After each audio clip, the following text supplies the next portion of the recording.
Hello and welcome to IR Thinker, where international affairs are discussed. I'm Martin Zupko. Today we're going to speak about the Belt and Road Initiative. I'm interested in this project because there are many books, many publications about the project, but also not much about practicalities, how this project is developing and what's the opinion in China. Today I'm joined by Ivo Ganchev. Ivo, hello. Hi, Martin. Ivo is a consultant, executive, and academic who divides his time between London and Beijing. He has advised international companies and institutions on the strategic engagement with China, as well as Chinese companies on their global brand strategy. He was serving as the vice chairman of the Bulgaria-China Chamber of Commerce and as a global partner at Top Brand Union. After completing his master's degree at the London School of Economics and Political Science, Ivo went to China and defended his PhD at the Peking University. He wrote his thesis in Chinese, so that proves that he's quite knowledgeable about the China and Chinese culture. Ivo also publishes in journals, in academic journals like Strategic Analysis and World Affairs. And also he was teaching at the Queen Mary University of London and Beijing Foreign Studies University. Currently, Ivo is working on a very interesting project called the Center for Regional Integration. In 2013, the project was called One Belt, One Road. In 2023, we use the term Belt and Road Initiative. So can you please tell us a little bit about this development? Why the name has changed, how the project has changed during those years? Because basically what we have is 10 years. So let's do some good introduction for our students and international audience. Of course. Well, it's a pleasure to be here, Martin, speaking to you and to our audience. And to understand the Belt and Road Initiative, first of all, I'd like to take you back a little bit before 2013, because there were many Chinese projects increasing in number and size abroad, starting from around the year 2000. So that's when Jiang Zemin launched a policy that was called the Going Out policy. And this is where sort of China's international engagement really started to evolve.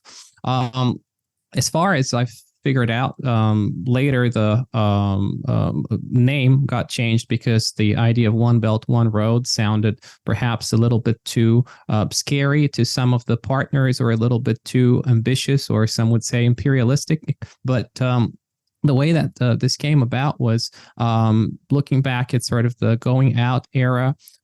Things were sort of liberalized in China, and companies would go out in different directions. Sometimes it would be their first experience engaging abroad. They would face some problems. And then during the Xi era, the Xi Jinping era, everything started getting a little bit more organized. And he tried to sort of systematize it a little bit and put it under one big umbrella. And this started in the context of sort of 13 years of going out before that, from around the year 2000. Now, there's political context here as well, which is that China was getting richer at the time, but it wasn't really, according to many analysts, contributing enough to the international system and the international community. So for people that have been studying China for a long time, you might remember that at the time there were conversations about whether China is a free rider, for example, in the global economy, but nobody asks this today. So the conversation has fundamentally changed since then in the past 10 years or so. At the time, a lot of the classes about Chinese foreign policy, when you look at what scholars were teaching at universities, focused on things such as the political troubles, the South China Sea, the Diaoyu Islands or Senkaku Islands, and the conflicts between China and Japan. So at the time, there was this sort of need for China to try and shift the conversation, or to do something that contributes to, if you wish, the international community or global public goods. And then this is a point at which Xi Jinping is this ambitious new leader who also wants to propose an idea of his own. If you look at Chinese leaders in the sort of modern era since Mao, you can see that all of them have had these sort of signature policies after they come to power, and they try to sort of shape their legacy since roughly, the start of their tenure in power. So this is the context in which the BRI emerged. But when it started, I'm not really sure if Beijing policymakers knew how successful it would be, because there are many policies and initiatives and sort of concepts also that China puts forward. For example, at the time, Xi Jinping also put forward the Chinese dream. But in reality today, almost nobody speaks about the Chinese dream. So this was kind of an experiment with no real outcome. But there are successful experiments as well, not just the Belt and Road, but things like the Confucius Institutes. When they began, this was a small project, but today we can see that that they're around the world, and you can say what you want about them. But at the end of the day, there's demand for them. And they do, for instance, help help foreign students come to China. And in this context, I can tell you that with a very high degree of certainty, we could be sure that the BRI evolved through sort of trial and error. It wasn't something that was sort of predetermined to succeed or to fail. And a part of the reason why Chinese policy develops in this sort of experimental way is that this generation of Chinese politicians is not in a position of having extensive experience of managing the strategy and foreign policy of a great power. So even if they're second generation or third generation politicians or Communist Party members, their parents would not have had to manage the types of problems that they have to manage today, and they wouldn't have had the resources that they have today. So actually, the Chinese policymakers. And on a side note, actually, when you think about Chinese society at large, a lot of the things that people do here are things that they're starting for the first time. We have first generation billionaires, first generation professors, and so on. And it's the same with politicians. So when they proposed the BRI, they were doing something like this. But what's the BRI actually? Well, I can give you perhaps an imperfect but sort of helpful parallel from the world of business and economics. And I know that you've worked in business as well, so perhaps this might be a good way to look at it. When you think about international conglomerates, for instance, if you look at Meta or some other big company, you see that they have different products like Facebook and Instagram and so on. And some of them started before the sort of big rebranding, and some of them started after that. Some of them were acquired. So the BRI is a little bit like this. There were some projects that had started before and they got rebranded to One Belt, One Road initially, then BRI, and some of them started after that. And the BRI became an umbrella that unifies sort of China's engagement abroad.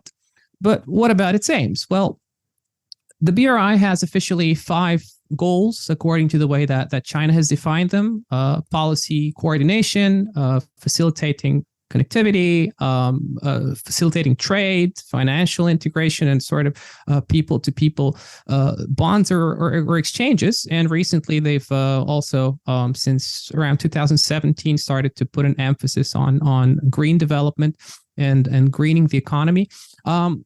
But more strategically, of course, the BRI has other goals that seek to sort of benefit China in a way as well. One of them is the idea that China is doing something for the world, contributing to the world, and that has to do with sort of the rebranding that I spoke about. There are studies on the way that this works. For instance, Alicia Garcia Herrero, who is one of the economists who works on China very intensively, has found that the media perception when it comes to China and the tone of the media when it comes to China, the word China, the country China, is often a lot more negative, at least in English-speaking media, than it is to the BRI. But beyond that, there's also substantial goals that the BRI seeks to achieve. So economically, this is clearly a continuation of the going out policy that I spoke about. And at the time, around 2013, China had overcapacity in construction. So they were trying to sort of place their services somewhere. And if they couldn't do this, this would also cause domestic problems and unemployment and so on.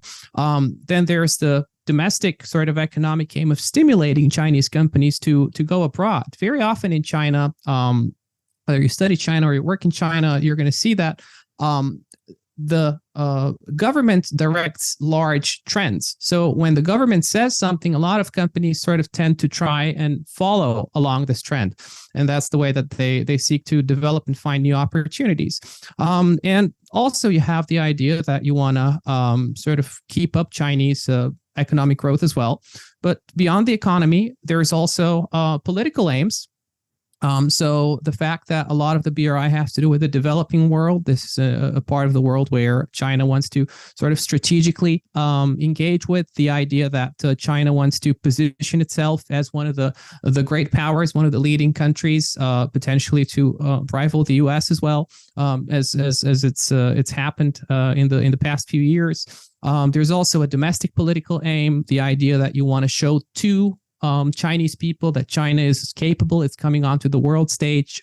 There's a technocratic aim. There's the idea that the Xi administration wanted to start making certain reforms and appointments and so on that had to be justified in some way. And one of the ways of doing this was through proposing a new initiative such as the BRI and saying that they do things for the purpose of this initiative. The BRI was incorporated in the constitution of the Chinese Communist Party as well. So you can see that it's something that's been placed there strategically for political purposes, with a target completion date of 2049, which coincides with sort of the centennial of the People's Republic of China. So there's the political side. There's also the fact that it's named Belt and Road, and it refers to also the idea of the Silk Road, which is something that the government here has tried to do in various areas, trying to bring in concepts from ancient thought or sort of ancient wisdom into modern politics as a way of sort of justifying the continuation and continuity in the Chinese state from ancient times to the present. So that's one of the sort of approaches here of the government of legitimizing its existence as like the rightful ruling government of China, as like a civilizational state, if you wish. And all of these aims are, of course, very broad. They're strategic, but we don't see a lot of concrete aims. We don't see a lot of specific aims. So they don't say, okay, we want you to get 100 5G contracts this year to a state-owned company or to another company, and so on. And the reason for this, well, there's a lot of reasons for this, but the first reason for this is that I'm not sure if China knows exactly what it wants to get. Part of it being because a lot of the decision makers are sort of first generation great power politicians, as I mentioned. Another reason is that if you set up a specific target, you can specifically miss this target, and then it would look like you're setting up the project for failure.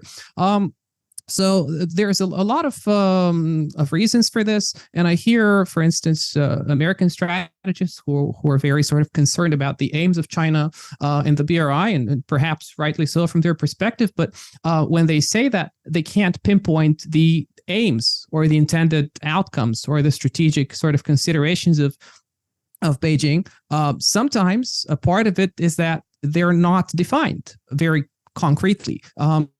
So they remain broad, and in this way, the sort of quote-unquote success of the BRI hinges on the overall development of the initiative and the sort of overall impression that it leaves after 10 years, 20 years, and so on, rather than hinging on specific targets. So this helps to sort of ensure that the initiative will essentially be proclaimed a success in the end. Some people might ask if this initiative, as a word initiative, is also a document, like a strategic document in China that I can read, or I can translate to English and I can research. How is it? There are documents about the BRI. There is a document that contains sort of the five aims that I mentioned. It's not referred to as a strategy in China. They emphasize very sort of staunchly that this is an initiative. whether you read it as a strategy, it's up to you. I think you sort of have to read between the lines to understand what they mean. Otherwise, what you're going to see is a lot of sort of broad-ish statements. You have to understand it in the context that it emerged, in terms of the sort of the problems that China was dealing with at the time, and looking for a way to solve it. The intended sort of endpoint of sort of trying to get out of this uncomfortable place is sort of a rising power which doesn't do much but is under pressure to do something. So I'm not sure that a specific document would tell you a lot in a comprehensive way on its own. You have to understand it in context, and perhaps I can link some of the government documents that I'm referring to in the description later of our podcast for our audience to check them out. So let's investigate this initiative from a little bit of practical point of view, and that's through the beneficiaries. Which companies are involved? Because we have Chinese companies, international companies, local companies, and countries as well. So this looks like a matrix, and I think you are the best person to explain this. Sure. Yeah, you're completely right that there's a lot of different types of beneficiaries, countries, governments, people, and so on. When I say people, I mean sort of the people who use these projects perhaps in the end, or the people who live in these areas. Also, when we speak about beneficiaries, it's a question of whether we're talking financially making profit from a project, or whether we're talking about the significance or the importance of, let's say, a piece of infrastructure which is going to be used for the next 50 or for the next 100 years, or, for example, the trade patterns that it could facilitate. So it's a complex sort of consideration here when you talk about beneficiaries. We also have the issue of timescale. Are we talking about who benefits today, or who will benefit in the end by 2049, or perhaps even in the longer run? So to understand who benefits from a certain perspective, you have to know what you're measuring. I assume your question in the first sort of instance assumes that we're measuring profit or corporate expansion or entering new sort of infrastructure markets and projects and so on. So purely from this standpoint, economically, it's a Chinese initiative. So Chinese lenders bear the risk, and Chinese companies, of course, benefit the most. Now, which Chinese companies have benefited the most in total so far? Well, I couldn't quantitatively tell you with absolute certainty for several reasons, such as the type of data that's publicly disclosed might not be complete, and so on. But we know, for instance, from the Green Finance and Development Center in Fudan, that in the previous year, in 2022, the latest investments in construction have come from large Chinese state-owned companies, and that's been the case throughout the duration of the BRI so far.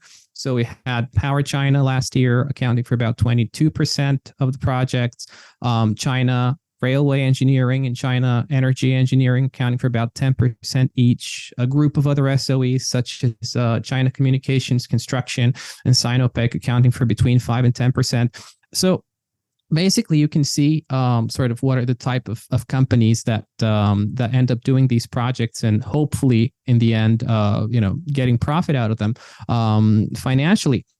Now, of course, since around 60% of the BRI is focused on infrastructure, and construction companies end up being the ones that build it physically for the most part. So these types of companies are, of course, best positioned to make money out of it.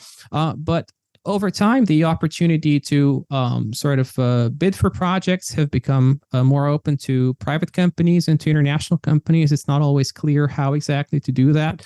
And for international companies, very often this is done now through things like JVs a little bit like in the early days of China, when China was opening up, there was a time when, for example, if you were a foreigner here, you couldn't register a company here.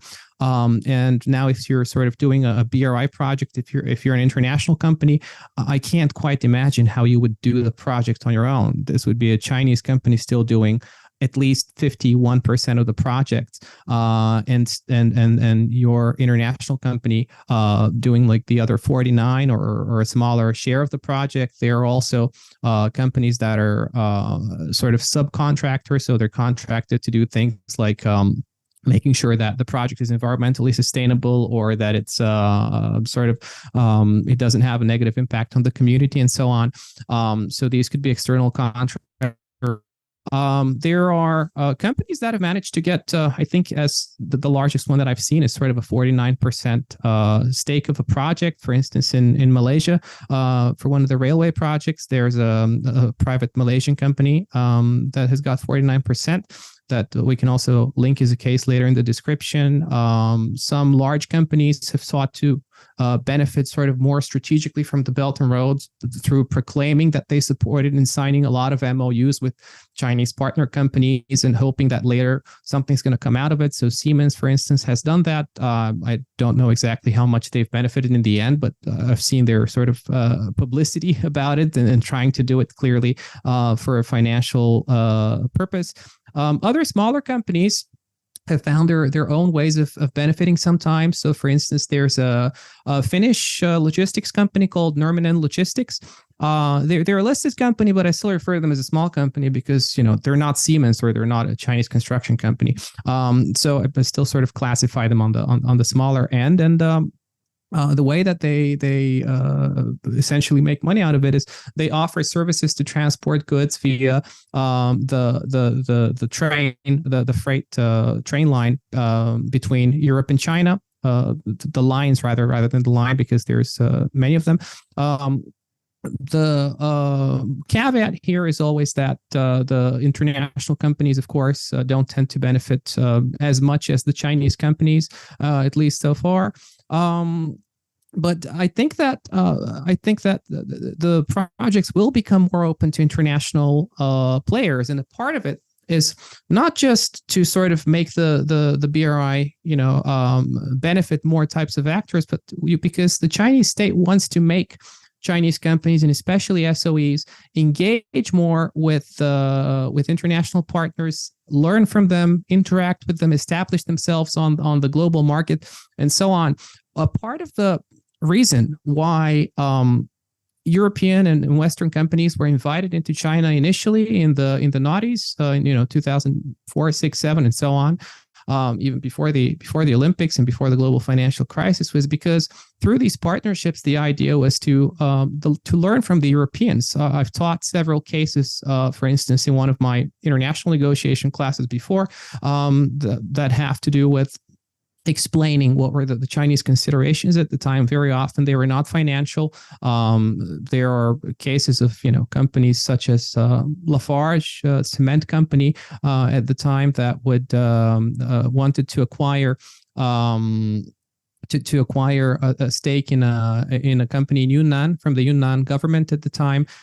So there were various cultural issues with the negotiation. But one of the points that I try to teach to my students is that at the negotiations, the French thought that this was about money. And they thought that if they offer the right price, the Yunnan government's going to be very happy and sell them the assets. So they sent financial analysts to the negotiation.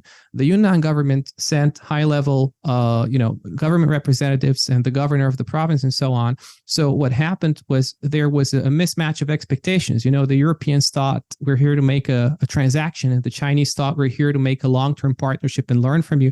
In the end, it ended up with a joint venture deal between Lafarge and a Hong Kong company that acquired, I think, an 80% stake. So that's 40% for Lafarge, half and half in the companies in Yunnan. But it sort of reminds me of that, the way that the BRI develops. And I think if you see how China has acted historically in the past, its companies, government structures, and so on, that's kind of indicative of how they might act in the future. So I don't see a lot of these things as surprising. Also, from a more practical standpoint, often it's difficult for international companies to participate effectively in BRI projects for at least a couple of reasons. One of them is that the bidding process is not institutionalized. So it's not like an EU bidding process where it's a completely open bid and everybody goes and makes their proposal and so on. It's not sort of as codified in this way. Also, assuming that there was a clear bidding process and so forth, international companies would have to compete against Chinese companies, and a lot of the projects are in infrastructure. And very often, if you're working in the developing world and you're competing on price and you try to deliver cheap, fast, and at a decent level of quality, although China's infrastructure now is actually very good quality as of recent times, international companies are going to have a very hard time competing on this playing field. Of course, I don't want to go into a lot of sort of hypotheticals here, but back to your question, if you expand it a little bit, you can also think about perhaps some economic regions that have welcomed BRI projects. So not only companies, but also entire regions. So we have a lot of projects in Central Asia, the former Soviet republics, which is also physically close to China and also has countries that are in the SCO and so forth. You have parts of Africa where, again, China has been engaging very deeply since sort of the Mao era. You have Southeast Asia, which is of interest to China for so many reasons, proximity, security, access to water, and so on. So I couldn't guarantee, of course, that all these countries in these regions would benefit equally. But these are the parts of the world where the BRI is seeking to make more of an impact on the whole. Now, on the flip side, when you think about infrastructure, it connects point A to point B. So if point A is abroad, then point B is often in China. So you have to think about regions in China as well. So the link from Xinjiang to Gwadar, for instance, to the port in Pakistan, the train stops of the EU-China freight train in Xi'an, in Chongqing, in Zhengzhou, in Chengdu, in Yiwu. These are the types of links that are being built. And you have areas of China which are still in the process of getting better connected to other countries. And, you have also regions such as Guangxi, for example, which will probably get linked to Vietnam more deeply and so on. These transport links are intended to go to the less economically developed parts of China and to serve as a tool to provide people and companies there with greater economic opportunity. So when you think about it, there are sort of different types of beneficiaries. You could think about companies and who makes money. You could think about the Chinese companies, international ones that could provide perhaps add-on services or subcontractors. You could think about regions outside of China, countries in these regions specifically. You can think about regions or provinces within China which are trying to establish links for specific reasons with different parts of the world and develop as well economically. So if you really want to get a fuller picture of what's going on and why it's happening, you have to look at all sides here when you consider the beneficiaries. When you speak about contracts and all the BRI, initiatives and activities, it's super complex. So there are two follow-up questions. The first one, do you have in China something like department or ministry or someone who is in charge of this BRI? And the second question is, when you were mentioning all those contracts, are those contracts listed in any form? So for instance, I can click on, let's say, BRI and Indonesia, and without any financial details, I can at least see what's going on in that part of the world. I mean, how transparent is that? Yeah, it's a good question. I mean, the direct answer is there's no single office that has a big logo saying BRI, and you walk in and you can talk to somebody. There is a government portal which doesn't have detailed information on all of the projects. I'll link this in the description as well.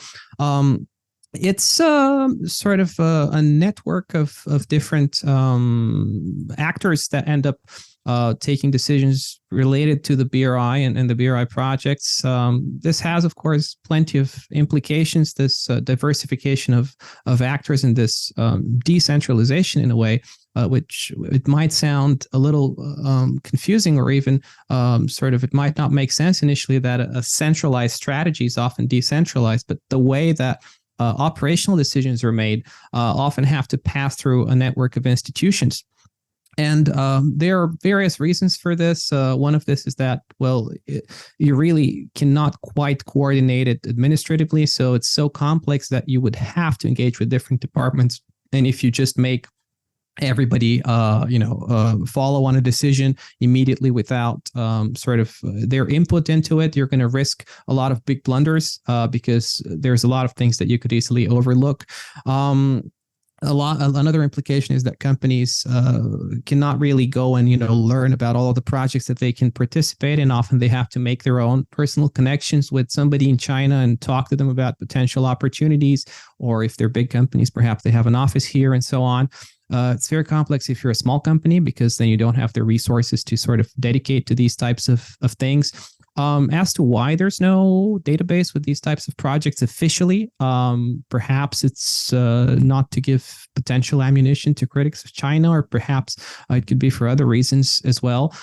Perhaps it's also because the BRI could change over time, and if something gets publicly announced but then it doesn't happen, it could also pose a problem.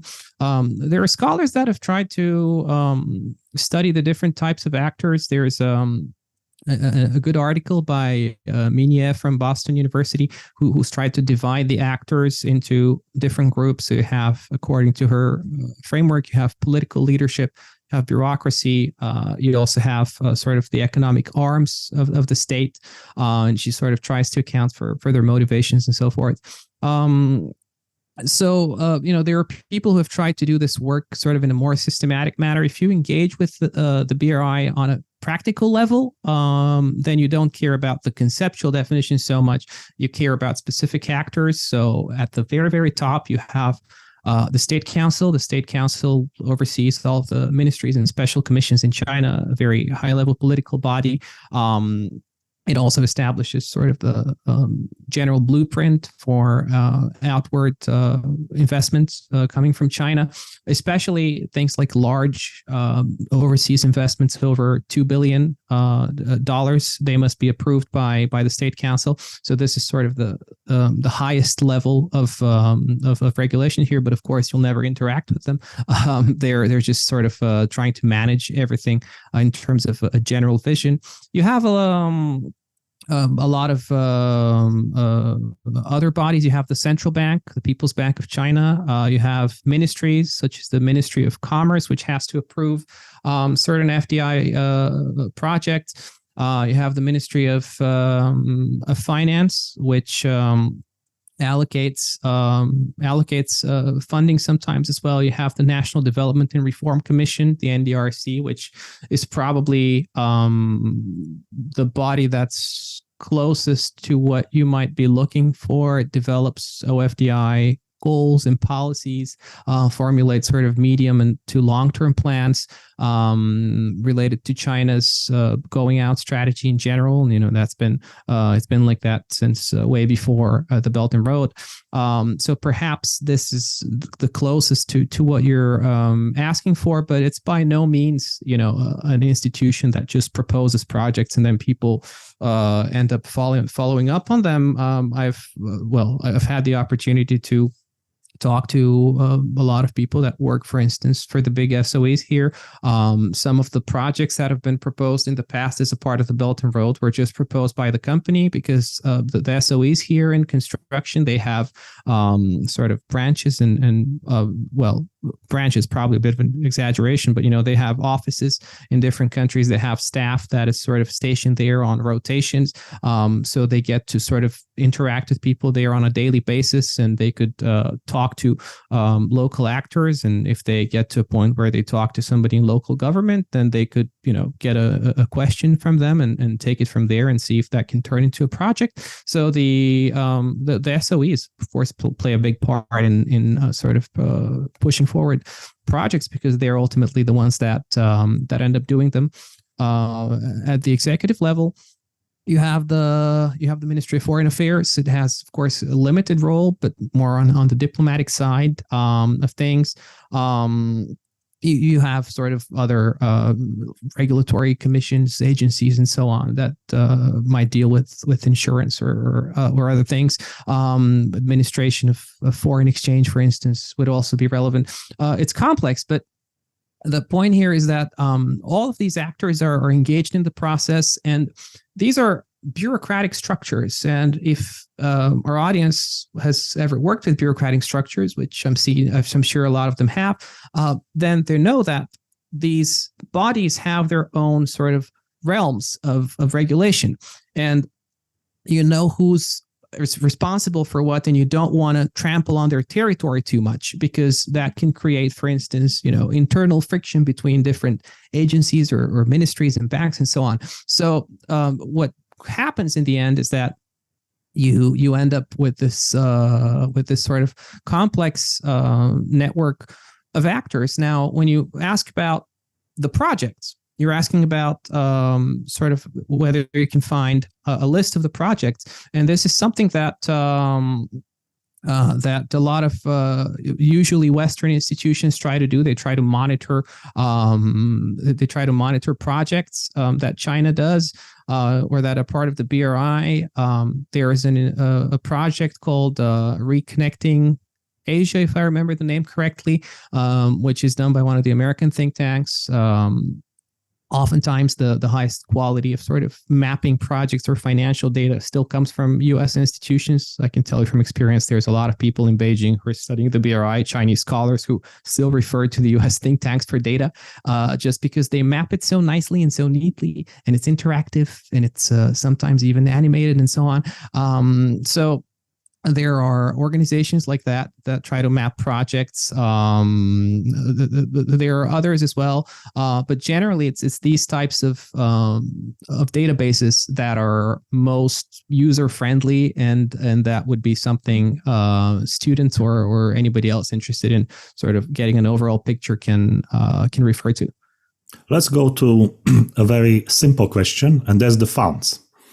Many people think that BRI is funded by the state budget of China. Is this true or is it not true? Can you clarify with few sentences about the funding, please? It's funded through a variety of sources. The funding comes from different types of sources. One of them that was designed specifically for the BRI is called the Silk Road Fund. That's basically a sovereign wealth fund. And it's not that big. It's about 40 billion, which, when you compare it to the 1 trillion roughly of the cost of all projects, it's not that much. That's about 4%. It was created about a year after the BRI started. It's not an aid agency. It's looking for profit, for sort of return in the midterm and long term. It's owned by Chinese financial institutions, such as the Exim Bank, the State Administration of Foreign Exchange, China Development Bank, and so on. A part of the initial fund was also invested in some of the flagship projects, such as the Mombasa-Nairobi railway in Africa, which then became successful. I'm sure that's a part of the strategy of making sure that the Silk Road Fund is investing in some of these successful projects, even though it's not that big as a part of the whole initiative. Then these same financial institutions that hold a stake in the Silk Road Fund, so China Development Bank, China Exim Bank, specifically the banks here, they've been traditional major lenders internationally way before the BRI. So they're also major actors, providers of funding. You also have commercial banks such as ICBC, China Construction Bank, the Agricultural Bank of China, and so on. They sometimes fund projects jointly, perhaps to sort of de-risk a little bit. So, for instance, in Indonesia, you have the Jakarta Bandung Railway, I believe, which was jointly funded by Bank of China, by China Development Bank, and by one more of the other banks. You have, in addition to sort of these three types of sources funding, you have multilateral financial institutions, more specifically the AIB, which is again an initiative of China, but it's trying to operate largely based on sort of established practices that are similar to those of the World Bank and other multilateral institutions. And you have the New Development Bank as well. They don't have a mandate to support the BRI. They're multilateral institutions. In the case of the AIB, they're investing in projects that are a part of the BRI, but they're also sometimes investing in projects that would sort of support the general patterns that or the general sort of types of areas that the BRI is focusing on. So in that way, you could say that they're supporting it both directly and indirectly. But again, you couldn't say that this is directly necessarily, linked to the big strategy of the initiative, if you believe that there is one. And the amount of funding that's come through these multilateral institutions is, I think, only a little bit more than the Silk Road Fund. It's just about over $40 billion US to date. So that's again around 4% of the whole funding. So overall, when you look at it in a comparative perspective, you see that it's really the big Chinese banks, institutional ones and commercial ones that are really funding the BRI. But you do have these other sources such as the Silk Road Fund and multilateral institutions, partly because you don't want to have this purely being something that's fully coming from Chinese banks without engaging any other actors. Now, these institutions, and specifically, focusing on Chinese banks, they offer different types of loans. So here we're talking mostly about loans. There's zero interest loans, so they're kind of offered as aid. They're used for projects that are considered strategic or have sort of a high degree of political importance. And you really wouldn't be able to finance them in any other way. So the China-Pakistan economic corridor, the port in Sri Lanka that's become notorious, has been funded through this type of zero interest loan. Then you have concessional loans. Concessional loans are offered at a lower interest rate, intended for large infrastructure projects. They are used for projects that have a high degree of sort of commercial viability, but they cannot necessarily attract funding from other sources. So, for instance, the Jakarta Bandung high speed railway that I mentioned before is funded through essentially a concessional loan. Then you have commercial loans, which are in fact the most common ones. And this is just in line with what you would get from a typical private bank. So they're at market interest rates, or around that level. They're typically used for projects that have a high degree of commercial viability, and that can also attract funding from other sources potentially. So some of the sort of more successful ones, such as the Mombasa-Nairobi Railway, which I mentioned as well, in Kenya, is funded through this type of commercial loan. Clearly, it is sort of commercially viable based on its success. So when you try to evaluate Chinese funding, or when some scholars try to, for instance, criticize Chinese funding, you have to consider what kind of loans you're talking about. Often what's criticized is the commercial loans, and they are not transparent because that's a part of the nature of a commercial loan. If you take a loan from the World Bank, which is not commercial, then the World Bank would have to reveal the details about the loan, because this is its obligation. Its members are states, and they require transparency. International institutions work like this by design. then commercial banks are exactly the opposite. If you're a commercial bank, it is your obligation to be confidential. Because you have to be confidential to the client. Just like if you went and took a loan from a bank, the bank wouldn't release this information publicly. That's a bit of a simplifying, example that simplifies things, but it explains a part of why there's this transparency concern. It's because commercial loans are non-transparent by design, and in a nutshell, I'd say that's sort of how the funding of BRI projects works. That was fascinating to listen because, I think there are so many elements, and I think the perception in the West is mostly that China is financing everything, meaning Chinese state budget. But when you consider all the actors that you mentioned, the picture is different. Because as you said, commercial bank, the first priority is client protection. No matter matters. We have this notion, coming from Swiss banks from the history, the protection of clients. So this is how it works. But I want to ask you, what's your opinion about sort of dividing issue, which is a debt diplomacy or using money as a trap? Because we have people who think China is doing that. And also we have research papers confirming or, sort of stating that China doesn't do this. So from your practical point of view, because you're dealing with those people, what's your personal opinion? Well, debt diplomacy or the so-called debt trap, first of all, explaining sort of what it is that this is trying to sort of argue that China is purposefully designing the deals in a way that would make it impossible or very difficult for the target countries to repay them. And because of this, China would end up taking hold of strategically important assets on purpose. Now, from my viewpoint, this is clearly an exaggeration because there's both a logical sort of reason for this and also a practical one that sort of would make this very, very, very, very much sort of not viable.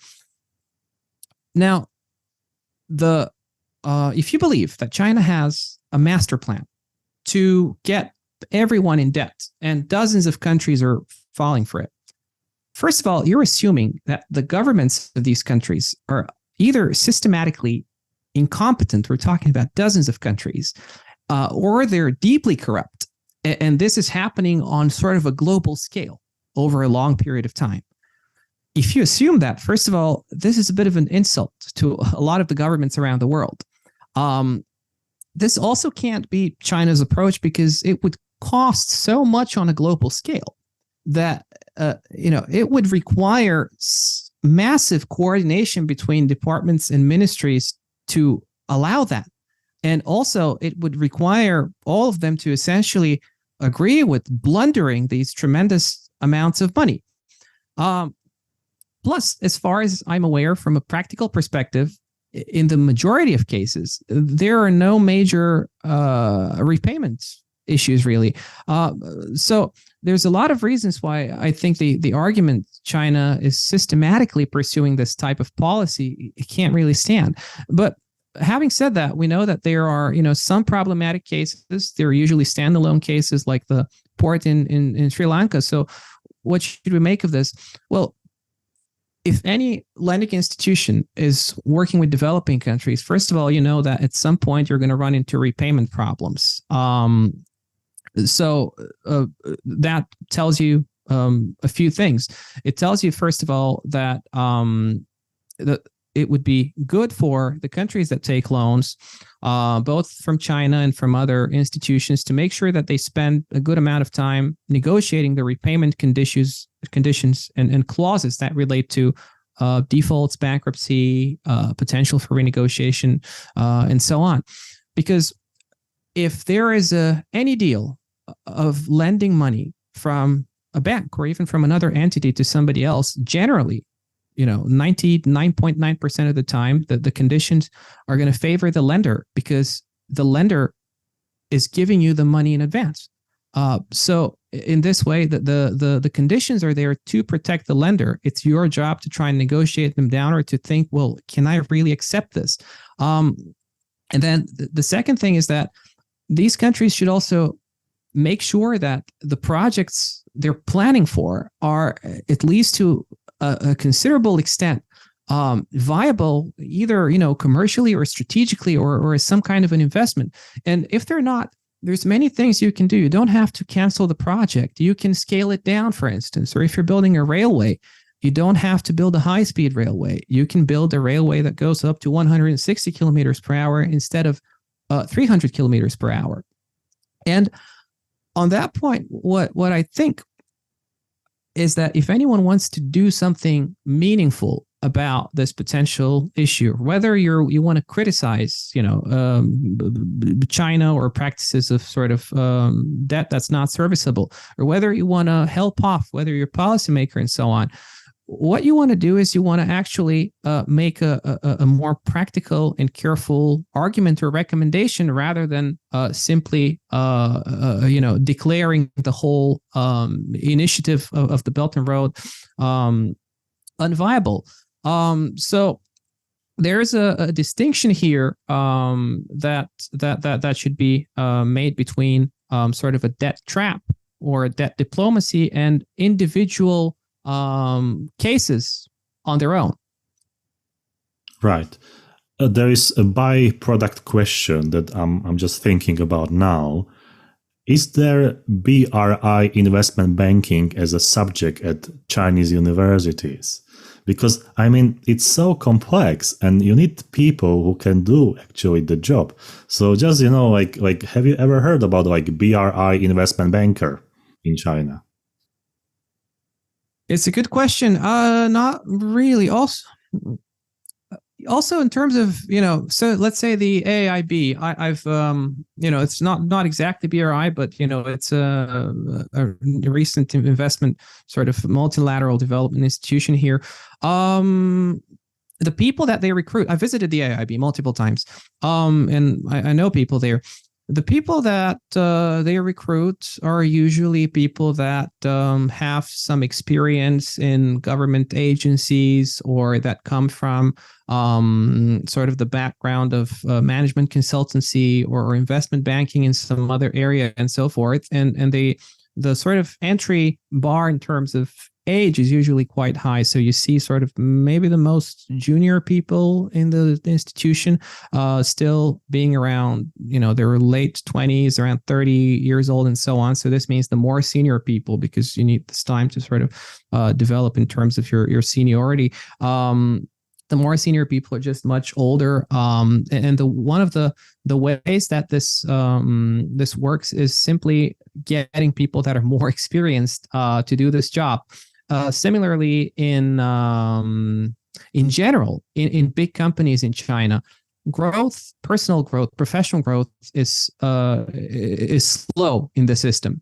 It's also one of the reasons why when you talk to somebody who's young and successful in China, they might be viewed with a lot of skepticism in society, just because it's assumed that you have to be older and have more experience. This also goes to the way that the whole country is governed. You see the top political leadership of the country being sort of this group of, you could even call them elders. Xi Jinping is 70 years old and everybody around him is at a similar age. You don't get these young appointments. Very rarely you get someone who's 60 rising to like a top level position. And this is something that's considered,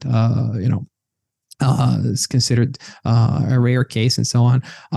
There's of course the age limit of in the state council and so on, but still, generally in society and in banking, there's the idea that this experience comes with age, and universities might possibly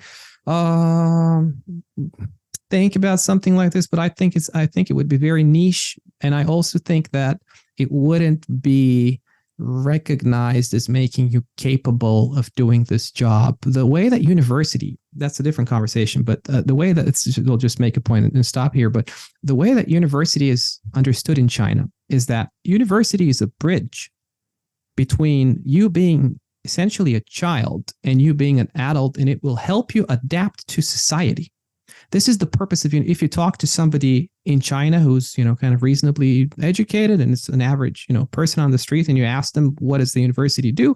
They will tell you that it helps you to prepare to enter society. This means by the time you're graduating from university, the Chinese mindset is such that they think this is the point when you start to engage with society. So even if you studied BRI investment banking, nobody will entrust you to actually do it.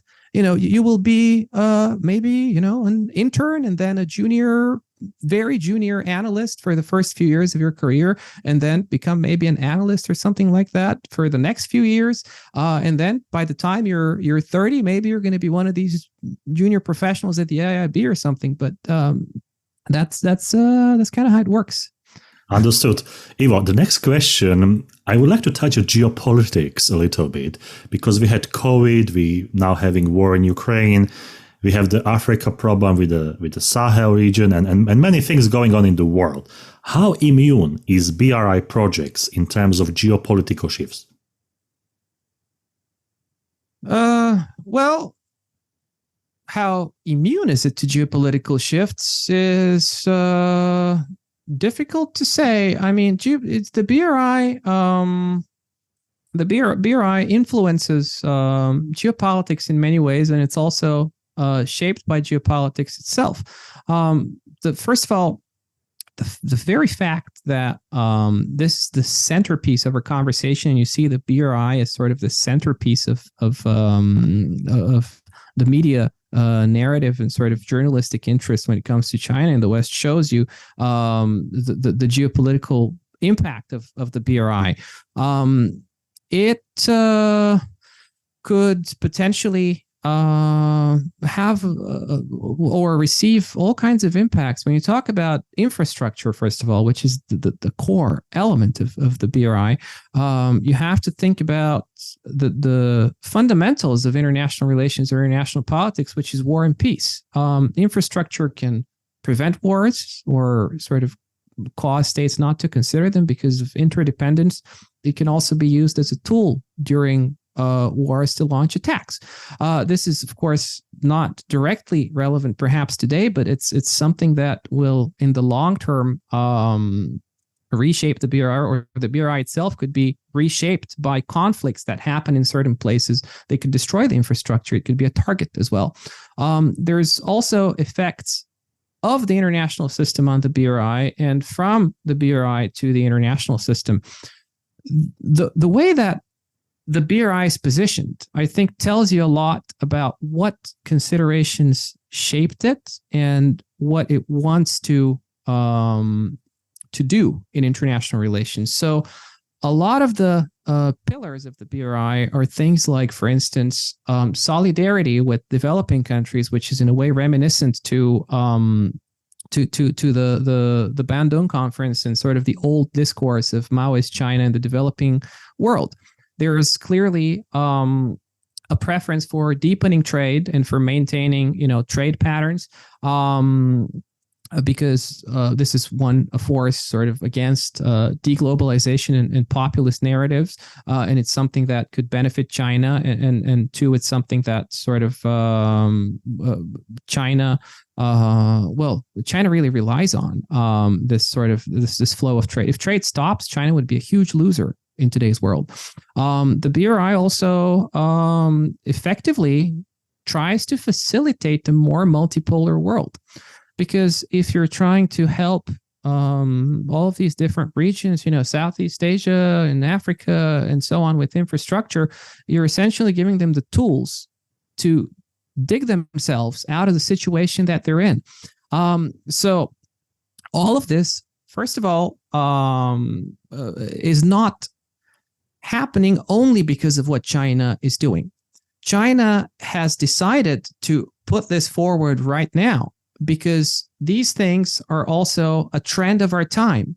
the deglobalization narrative has started recently. The idea that the world could possibly become truly multipolar has started recently. The idea that China can actually act on the international stage is something that's also very recent. If you look at it, 15 years ago, none of these things would be here. So that's one of the reasons why China has started the BRI now rather than later or before.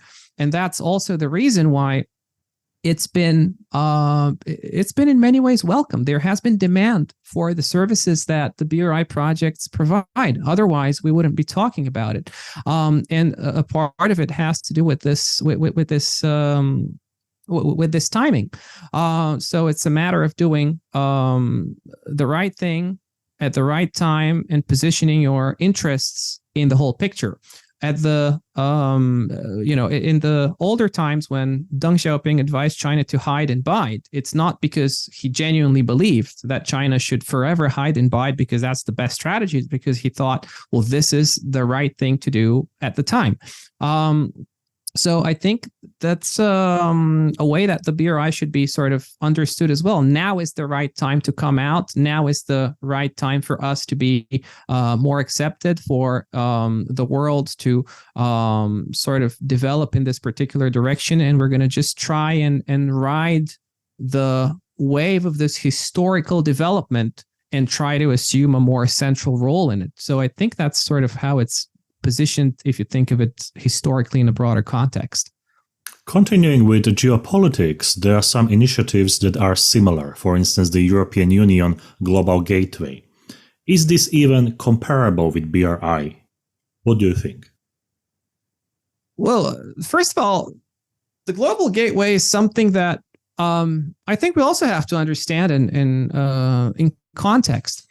The fact that the EU feels compelled to come up with this tells you that the BRI makes others try to adjust their approach and become more sort of quote unquote competitive, even though it's not direct competition. Let's use this word, sort of vis-a-vis China.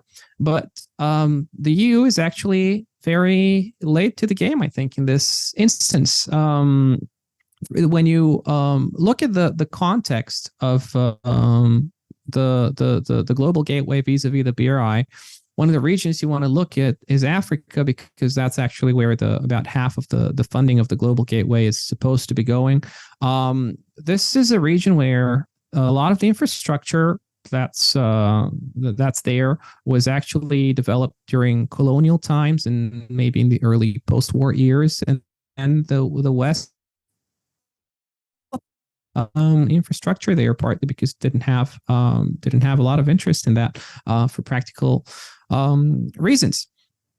So the fact that there are multiple sources of funding go Africa through these different initiatives is, of course, a positive development for the African countries themselves. There's a lot of other regions that also have similar visions. So the EU Global Gateway Initiative is one of many initiatives that are going on around the world that are trying to satisfy this demand for infrastructure. There's Japanese initiatives. Japan has sort of long tried to rival China and to increase sort of its high quality of its services, and so on, which is kind of what the EU is doing as well. You have India, which has its own vision, although for now it's focused on its developments domestically in terms of connectivity. You have Russia, Turkey, Southeast Asia. It's a master plan, quote unquote. There's a lot of ASEAN plans that refer to the word master plan. This is the master plan for connectivity that are sort of similar. So the global gateway is sort of coming up in this context. The global gateway is an umbrella concept. In this way, it's just a little bit like the BRI. So this tells us that also the EU is now kind of forced to do a little bit of what China did when it launched the Belt and Roads. The Belt and Roads started by incorporating existing projects in its under its sort of brand. And this is what the Global Gateway is. The funding that's allocated is supposed to be around 300 billion euros. So that's around 320 billion US dollars. To try to use the same currency as the BRI with its 1 trillion. Some commentators have mentioned that this is an amount of money that's sort of not on par with the BRI, but actually on an annual basis, it's not that different if you try to divide the funding of 320 million US dollars along the 5 or 6 years that it's supposed to be sort of deployed. It ends up at about roughly the same amount of money as the BRI, a little bit less, but comparable. And overall, there's the issue of branding and sort of perception, and the Global Gateway is a lot of it's many years behind the BRI, so it's going to try to play catch up. I don't think this will happen because it's very difficult to generate this sort of momentum that snowballs. I'm also not sure how it will develop. A lot of the Global Gateway projects are pre-planned, so they're not specifically designed. They're just sort of combined into this under this umbrella. I know to date only about a couple of projects that have gone through. One of them is fiber optic cable from Northern Africa to Southern Europe, I believe. So that's trying to increase the connectivity between sort of these geographically relatively sort of close regions. Another one that I know of is a hydro project plan in Tajikistan, which sort of aims to reduce the dependency of Central Asia on Russian energy. Has to do partly also with geopolitical considerations in terms of Russia, the invasion in Ukraine, and so on. So basically what this is doing is it's trying to benefit the US, the EU economy, boosting its global influence, trying to deliver what are referred to as sort of high quality projects, ensuring sustainability and so on. So in this way, it's sort of trying to position itself in a field which is slightly different from the Belt and Road. A lot of the Belt and Road funding sometimes goes to countries that maybe don't have a good credit rating, or that maybe aren't as concerned about the quality of the project because they don't have a lot to begin with. So in a way that they could end up being complementary. And also, I'm not sure if they're going to compete directly in terms of the way that these initiatives are pitched. The way that Europe pitched its Global Gateway when it announced it, I believe it was last year, is that it's a project that's sort of founded in quote unquote European values. And what this means is that it's going to require all of this, transparency and due diligence and accountability and so forth that comes with EU funding. This is something that might not be viable for some of the sort of developing countries at the lower end that are receiving Chinese funding. So, and I'm also not sure that this is something that would be very appealing to a lot of developing countries, because some of them just don't like the idea that now they have to follow or comply with European values given their colonial history. You've heard diplomats saying that they don't want to be lectured by Europe and so on. Of course, it's about money here, so they might have to, but it's sort of a different type of pitch to the BRI. And I think that if there is competition, it's going to be indirect. So it's sort of competition for influence. It's not competition to get the specific project that European and Chinese for directly. And I think regardless of how this ends up, the BRI will still get a lot more sort of publicity and attention.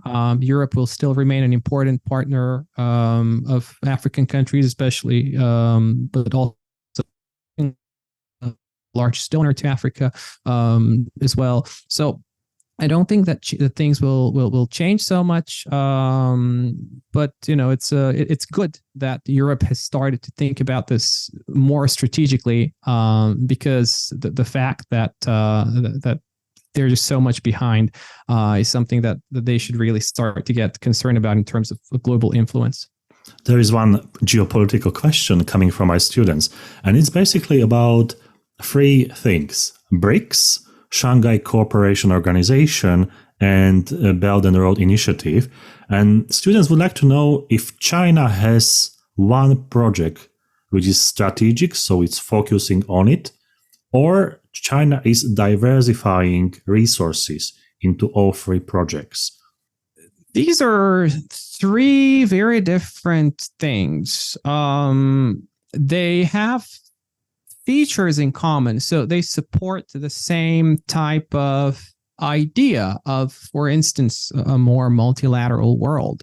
In this sense, they do have things in common, but these organizations, the BRICS and the BRI, and the BRICS and the SCO, vis-a-vis the BRI, are a little bit different. So to understand their difference, you need to think about the difference between them. You need to think about who is involved, which are the countries that are involved in them, what's their function, right? And also who essentially also funds them as well. We've spoken about the BRI, just to recap a couple of sentences. It's China-led, 60% of it focused on infrastructure, secondary goals of sort of, promoting trade flows and so on, with China's in line broader aims. When you look at BRICS, this is a geopolitical bloc, and it was established as sort of this potential rival to the G7 bloc.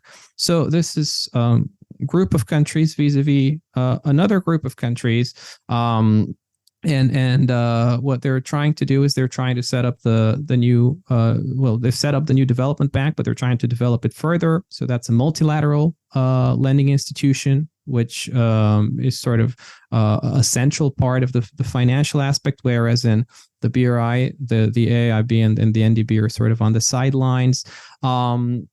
And also the BRICS is trying to sort of get more countries to sort of join it in this vision of sort of a collective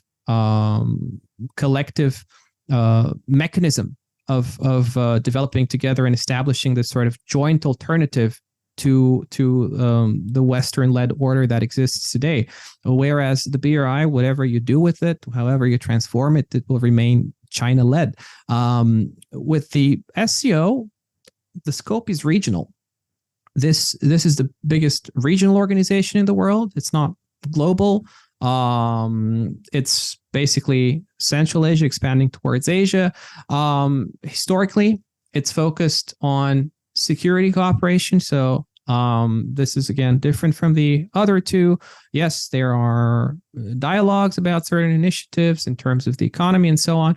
But this kind of reminds me of what we see in other regional blocs in the world, not in BRICS and not in the BRI. The SCO members have spoken about things like free trade, for instance. This is something that happens when you have regional blocs like the EU, like Mercosur, and so on. It's not something that happens on a global scale. They've included things like military cooperation, intelligence sharing, counterterrorism cooperation potentially as well. Even though they haven't provided sort of military support to in any actual conflict, their pitch is to a large extent, security. So when you try to compare them, you have this China-led global initiative. You have this multilateral global initiative, but a part of it is hugely focused on Asia as well, with Russia, India, China there in this triangle. Which is different from the BRI, with sort of a shared decision making and so on. Then you have a regional organization, which is more focused on security. So that's a completely different pitch. And I think it's just that China needs or wants as well, all of them.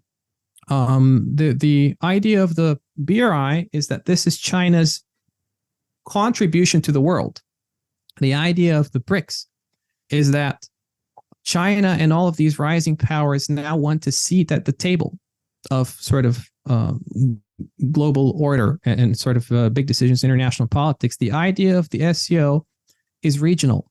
so far, and it's more focused on security. So all of these things are, I believe, different. They're related in some ways, but they're not sort of intertwined. The last question for today's interview. We, I think, explained BRI quite well, but based on your experience, negotiations, and dealing with business people, what do you think are the shortcomings of BRI and where China should do more, to proceed, to maybe be more successful, or maybe to fix some sort of myths that are created around BRI? Well, I've tried to speak about this to people in various agencies when I've met them through, for instance, in my capacity through the Bulgaria-China Chamber of Commerce and through my other sort of work that relates to government meetings here and so on. And I've suggested to them, why don't you consider, institutionalizing things or sort of making it look more like it's this international initiative, getting in more people from abroad and so on. What their reaction was that they thought this is a very interesting idea that maybe we haven't considered that much, but they never took anything like that very seriously. A lot of people, have said, have suggested that China sort of makes the list of projects more transparent, the participation process more transparent, and so on. I think that they know about all of these potential suggestions. I am not sure that they're interested in any of them. What they have to adjust in terms of more urgent issue is something that they're already adjusting, which is trying to make sure that they make less blunders in terms of funding. There are some places, especially in the early days of the BRI, where a lot of money basically disappeared. Even though there is, the debt trap or debt diplomacy sort of narrative, the reality is that if you've given out a lot of money and a country just defaults on its debt, then it's a problem for you. It's a problem for the institutions financially. It's a problem for the people that took this decision. I've heard this narrative before from some scholars in the earlier days that a lot of BRI officials were, or sort of, BRI officials is sort of a vague term, officials that were in charge of BRI sort of decisions had this carte blanche. They had this freedom to make mistakes at the beginning. I am sure that this is not sustainable. I don't know if this might be the case at the moment. I suspect it's not, especially given, for instance, also where the Chinese economy is heading right now, facing some domestic growth issues. They just can't keep doing that.